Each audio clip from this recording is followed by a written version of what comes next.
فيديو النهاردة مهم جدا جدا، وتقدروا تعتبروه ان هو ترند الايام دي بين الناس اللي بيشتغلوا ريزن، وهو عن مشكلة الغيامة اللي بتطلع معانا في الشغل بتاع الريزن. شايفين يا جماعة القطعة دي كده ازاي فيها غيامة؟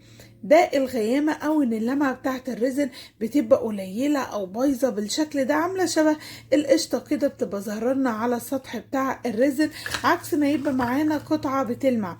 والقطعة دي قديمة يا جماعة، انا اشتغلتها قديمة، اللي يعرفها عارف الفيديو بتاعها. فبصوا اللمعة بتاعتها حلوة ازاي. شايفين دي قطعة من القطع اللي انا كنت بعمل عليها تجارب الفترة اللي فاتت. شايفين الغيامة دي عاملة ازاي؟ ودي بسبب الشتاء.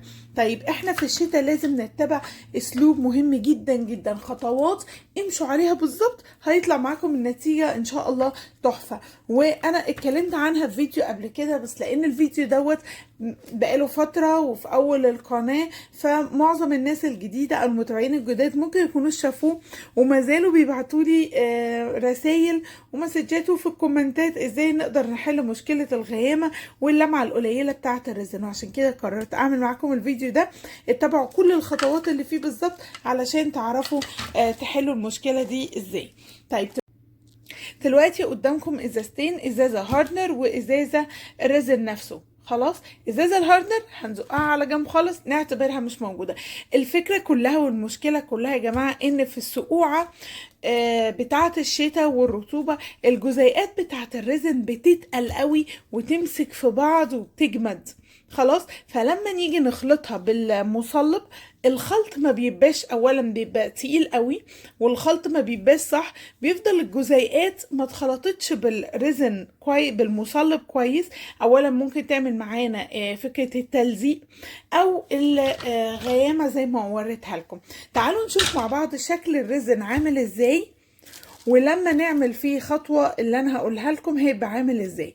اولا طبعا زي ما انتم عارفين ان الريزن بتاعي انا اوريدي تقيل، الريزن بتاعي تقيل، بس عامة هتلاقوا كل انواع الريزن دلوقتي في وقت الشتاء دوت هتلاقوها كده، هتلاقوها عاملة نفس الفكرة كده، ان هي بقت تقيلة.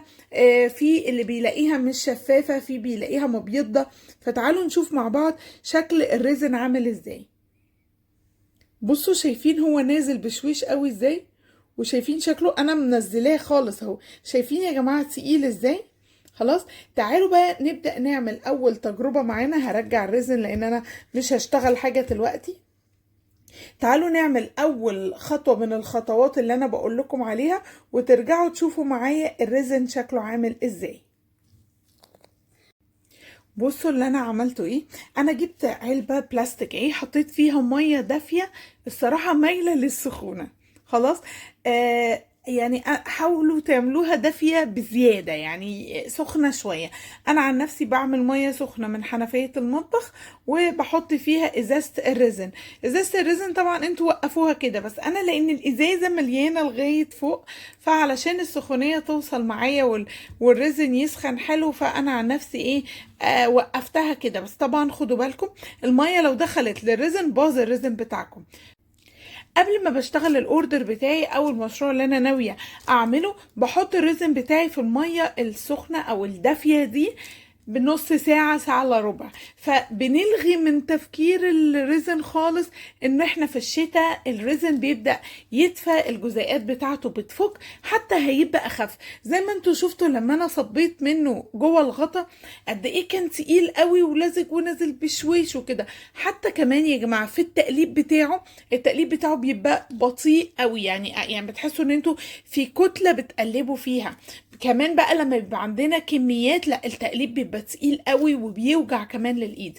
انما بعد ما الريزن بتاعنا هيدفى كده زي ما انتوا شايفين، هنجرب تاني نحطه في الغطا ونشوف الفرق عامل ازاي. خلاص، انا بعد ما هعمل الخطوة دي، بعد ما خلاص انا هدفي الريزن معايا، هبدأ بعد كده اجيب الميزان بتاعي واحط عليه الكوباية فاضية واوزن الكمية بتاعتي وابدأ اقلبها. وبعد كده هتشوفوا الخطوة التانية.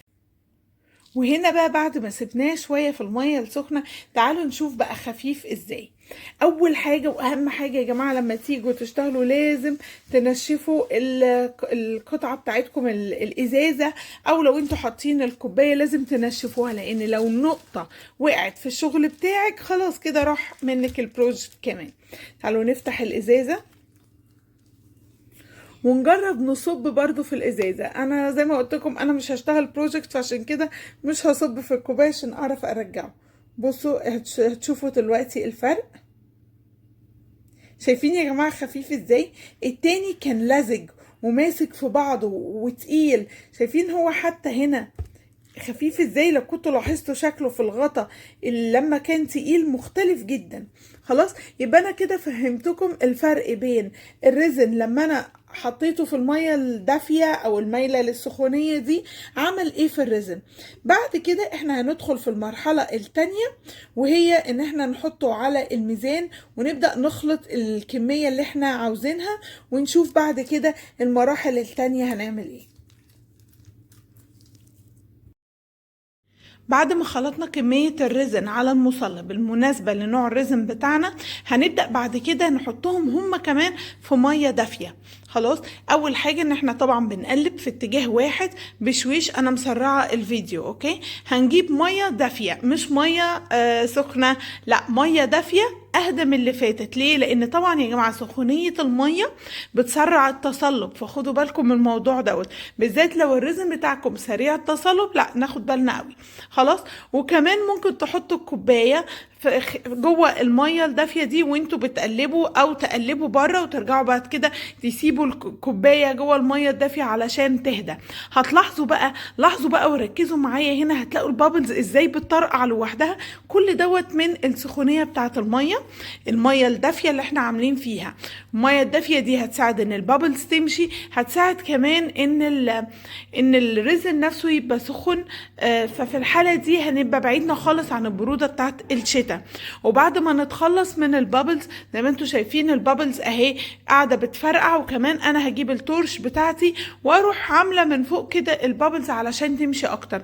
ولو ركزتوا هتلاقوا ان كل شويه، يعني بعد ما تسيبوا الكوبايه بتاعتكم شويه كده كام دقيقه في الميه الدافيه دي، هتلاقوا ان البابلز كده اتجمعت في حته في النص، تروحوا عاملين عليها بالتورش ويبقوا خلصتوا كده من البابلز بتاعتكم.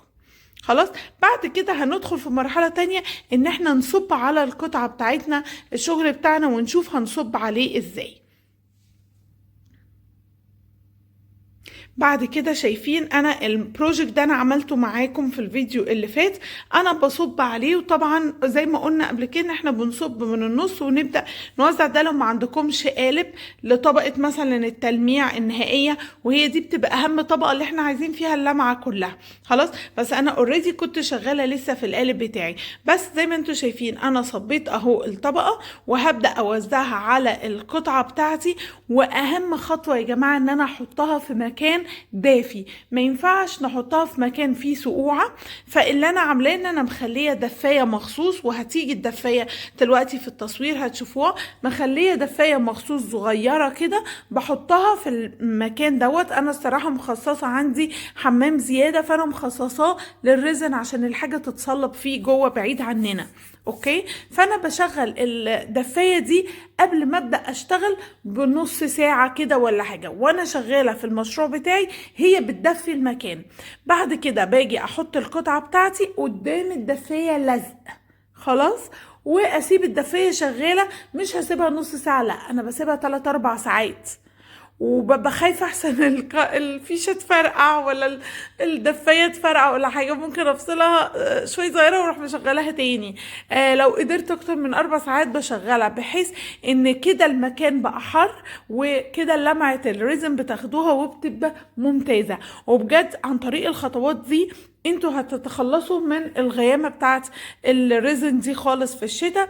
اول حاجه ان احنا بندفي عبوه الريزن لوحدها، وبعد كده بندفي الخليط اللي احنا عملناه، وكمان نحط دفايه في المكان اللي احنا هنشتغل فيه، وهتلاقوا النتيجه حلوه جدا كده. شايفين اللمعه حلوه ازاي؟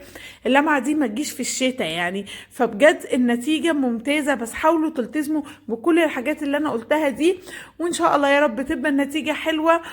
وبكده يكون الفيديو بتاعي خلص. وما تنسوش ان اللايك بتاعكم ببلاش بس بيفرق معايا انا كتير، وكفايه ان هو دعم كبير ليا عشان اقدر اكمل معاكم فيديوهات تانية. لو عندكم مشاكل تانية بتظهر لكم في الريزن اكتبولي تحت في الكومنتات وانا ان شاء الله اعمل لها فيديوهات مخصوص. استنوا مني فيديو جديد. سلام عليكم.